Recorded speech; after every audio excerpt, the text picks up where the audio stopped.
Hi friends, welcome to my channel. இன்றைக்கி kidney beans குழம்பு செய்ய போகிறேன். இந்த குழம்பு மட்டன் குழம்பு செய்கிற மெத்தடில் செய்கிறேன். இந்த கிட்னி பீன்ஸ் இல்லைன்னா ராஜ்மா இல்லை பட்டர் பீன்ஸ், எந்த பீன்ஸ் இருக்கோ அதை எடுத்துக்கலாம். இந்த பீன்ஸு சில கடைகளில் பச்சையாக கூட கிடைக்கும். பீன்ஸ் வெரைட்டி எது வேணால் எடுத்துக்கலாம். இதை ட்ரையாக இருக்கிறதுனால நான் நைட்டே ஊற வச்சுருக்கேன். ஒரு 8 மணி நேரம் ஊற வச்சு எடுத்திருக்கேன். 2 உருளைக்கிழங்கு, 1 முருங்கைக்காய் கட் பண்ணது. 2 ஸ்பூன் ஆயில் கடாயில் ஊற்றி சூடானதும் 1 பீஸ் பட்டை, 4 கிராம்பு, 2 ஏலக்காய், அன்னாசி பூவோட 2 பெட்டல்ஸ் மட்டும் கட் பண்ணி போட்டிருக்கேன். கல்பாசி இருந்தால் அது கொஞ்சமாக சேர்த்துக்கோங்க.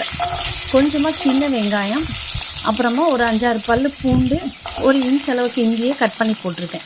இதையெல்லாம் நல்லா வதக்கிக்கோங்க. ஓரளவு கலர் கொஞ்சம் சேஞ்ச் ஆகணும். பூண்டு சின்ன வெங்காயத்தோட கலர் சேஞ்ச் ஆகிற அளவுக்கு வதக்கிக்கணும். அதுக்கப்புறம் கொஞ்சமாக தேங்காய் துருவல் போட்டு அது கூட முந்திரியும் போடணும். முந்திரி போடும்போது குழம்பு கொஞ்சம் கெட்டியாகவும் டேஸ்ட்டாகவும் இருக்கும். தண்ணி தனியாக, குழம்பு தனியாக தெரியாமல் நல்லா கெட்டியாக வரும் குழம்பு. அதுக்காக முந்திரி போடுறது. முந்திரி இல்லைன்னா கொஞ்சம் கசகசா போட்டுக்கோங்க. இதை நல்லா வதக்கிட்டு ஆற வச்சுட்டு நல்லா நைஸாக அரைச்சி எடுத்து வச்சுக்கோங்க. இப்போ கடாயில் கொஞ்சம் ஆயில் ஊற்றிருக்கேன். ஒரு குழிக்கரண்டி அளவுக்கு ஆயில் ஊற்றிருக்கேன். அதில் 1 ஸ்பூன் சோம்பு, 1 பிரிஞ்சி இலை போட்டிருக்கேன். 1 பெரிய வெங்காயத்தை சின்ன சின்னதாக கட் பண்ணதையும் போட்டிருக்கேன். வெங்காயம் கோல்டன் ப்ரௌன் ஆகிற அளவுக்கு வதக்கிக்கணும்.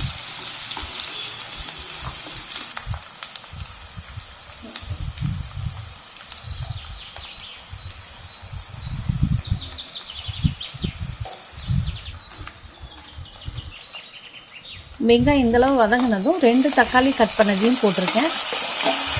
இது கூட ஒரு 1/2 ஸ்பூன் மாத்திரம் உப்பு போட்டுக்கலாம், தக்காளி மசியறதுக்காக. ஏற்கனவே பீன்ஸ் வேக வைக்கும்போது கொஞ்சம் உப்பு போட்டு வேக வச்சுருக்கேன். அதனால் இப்போ உப்பு கொஞ்சமாக போட்டால் போதும். உப்பு போட்டுட்டு தக்காளியை நல்லா மசிகிற அளவுக்கு வதக்கிக்கணும்.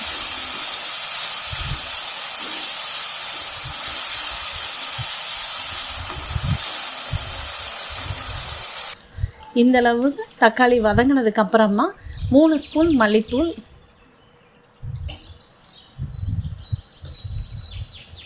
1 ஸ்பூன் மிளகாத்தூள் நான் போடுறேன். இது அளவாக இருக்கும் காரம். கொஞ்சம் காரமாக வேணும்னு நினைக்கிறவங்க இன்னும் ஒரு 1/2 ஸ்பூன் சேர்த்துக்கலாம். இதை அந்த எண்ணெயிலேயே வதக்கிட்டு கொஞ்சமாக தண்ணி ஊற்றிட்டு மல்லித்தூள் மிளகாத்தூளோட பச்சை வாசனை போகிற அளவுக்கு கொஞ்சம் நேரம் கொதிக்க விட்டுறணும். எண்ணெயெல்லாம் மேலே பிரிஞ்சு வர அளவுக்கு. இப்போ எண்ணெயெல்லாம் பிரிஞ்சு வந்துருச்சு. வேக வச்ச அந்த கிட்னி பீன்ஸை தண்ணியோடு சேர்த்துக்கிறேன். அது கூட 2 உருளைக்கிழங்கு கட் பண்ணது, 1 முருங்கைக்காய் கட் பண்ணதையும் சேர்த்து கொஞ்சமாக தண்ணியை ஊற்றிட்டு வேக விட்டணும். மூடி போட்டு வேக விட்டணும். மூடி இடையில எடுத்து நல்லா கிண்டி விட்டுக்கோங்க இடையில. அதுக்கப்புறம் நம்ம வதக்கி அரைச்சி வச்ச விழுது, தேங்காய், பட்டை, கிராம்பு எல்லாம் சேர்த்து அரைச்சி விழுது சேர்த்துட்டு கொஞ்சமாக தண்ணியும் சேர்த்திட்டு நல்லா கலந்து விட்டு மூடி போட்டு இன்னும் கொஞ்ச நேரம் கொதிக்க விடணும்.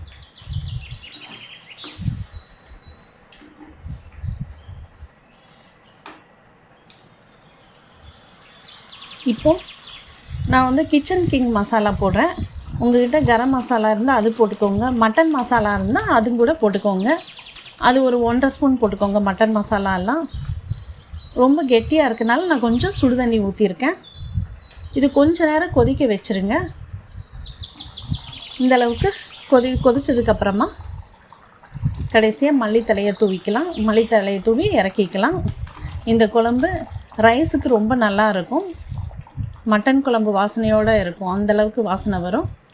இட்லி, தோசை, சப்பாத்திக்கு கூட நல்லாயிருக்கும். இதை ட்ரை பண்ணி பாருங்கள். தேங்க்ஸ் ஃபார் வாட்சிங். Like and subscribe my channel.